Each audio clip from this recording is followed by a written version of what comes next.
শিমুলপুর গ্রামে একটি গরিব ছেলে ছিল। ছেলেটি ছিল এতিম। তার মা কয়েকদিন আগেই অসুস্থ হয়ে মারা গেছে। সে ছোট বলে কোনো কাজ করতে পারতো না, শুধু অন্যের বাড়িতে চেয়ে খেত। চাচা, আমার অনেক ক্ষুধা পেয়েছে, কিছু খাবার দেন। তোর জন্য কি খাবার এনে রেখেছি নাকি? যখন আসবি তখনই খাবার পাবি। যা এখান থেকে, চলে যা, আর কোনোদিন আসবি না।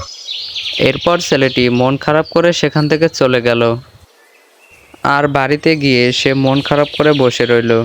যখন মা বেঁচে ছিল তখন সবাই আমাকে ভালোবাসতো, সবাই খাবার দিত। এখন মা মারা গেছে, এখন কেউই আমাকে খাবার দেয় না, কেউই ভালোবাসে না। ঠিক তখনই সেখানে তার মায়ের আত্মা চলে এলো। মা জানো, যখন তুমি বেঁচে ছিল তখন সবাই আমাকে ভালোবাসতো, সবাই আমাকে খেতে দিত।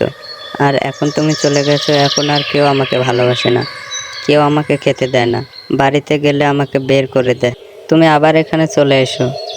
না বাবা, আমি আর ফিরে আসতে পারবো না।